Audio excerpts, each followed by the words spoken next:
If you're trying to decide between the iPhone 16 and the iPhone 16 Pro, there are loads of things to consider.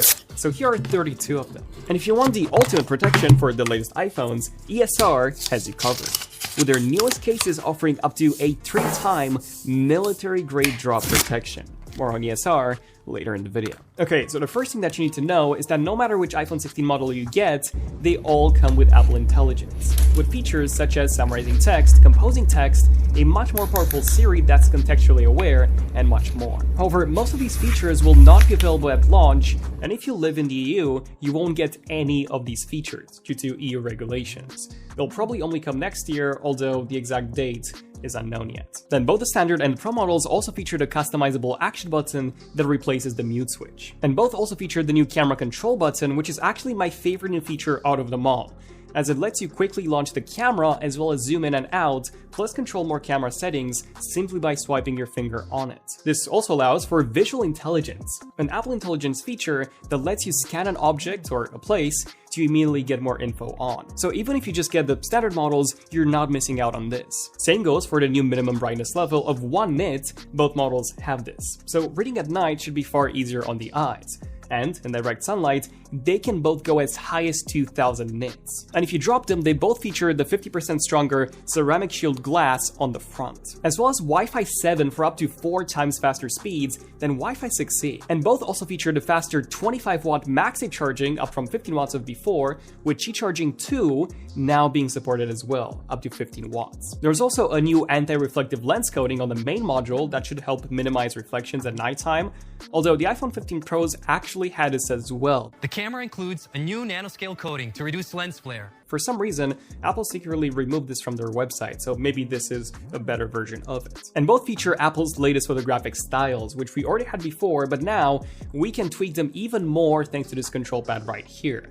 Now, this is where all the similarities end, and where all the differences and advantages of the Pro models begin. For example, the Pro models feature larger screens, 6.3 inches on the 16 Pro as opposed to 6.1 on the 16, and 6.9 inches on the 16 Pro Max as opposed to 6.7 on the 16 Plus. This actually does make the phones larger, but hey, if you're looking for just bigger screens, then the Pro models have this. Additionally, these displays also have thinner bezels compared to the standard models, so they will look more modern.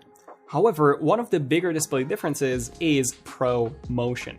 The standard models still have a 60Hz refresh rate only, as opposed to the dynamic 120Hz refresh rates on the Pro models, and this honestly makes such a huge difference when using them. We've got a powerful A18 chip inside the standard models, but the 60Hz refresh rate really limits them. So I'd say that Pro Motion is literally the #1 reason to go for the Pro models. Another reason, although smaller, is always on.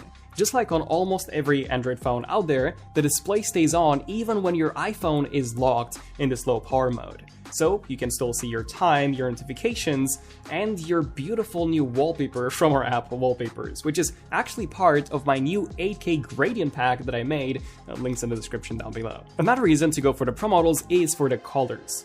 While the 16 colors are more fun, the 16 Pro colors are more professional, so to say, with the new Desert Titanium and Natural Titanium looking especially classic. And of course, as per their names, the Pro models also use a titanium chassis as opposed to aluminum on the standard models. And titanium is a more durable material, so it should last you longer. Of any MagSafe accessories. To maximize drop protection while staying slim, ESR's classic hybrid case utilizes air guard corners to keep your device damage-free. And for extra color and comfort, their Cloud Soft cases are great too. Rugged users will love ESR's Cyber Tough case, which offers a drop protection of up to 23 feet in this robust design. And their tough 2-step screen protectors are super easy to apply too. Find your perfect iPhone 16 case by checking ESR using the links below.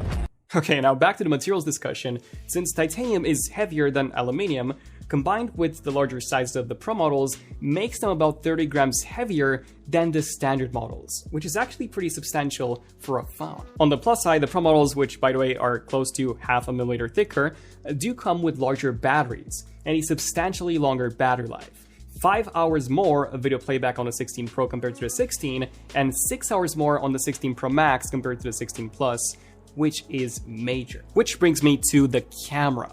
And here, despite the same 48 megapixel main sensor resolution, the main camera sensor on the Pro models is actually superior, It's slightly larger for slightly better low light performance, and also has a much faster sensor readout for some serious video improvements. More on those later. But the ultrawide on the Pro models is also a 48 megapixel sensor as opposed to 12, so your ultrawide shots will be far sharper when you manually switch to the 48 megapixel mode. And same goes for macro shots, which both phones support,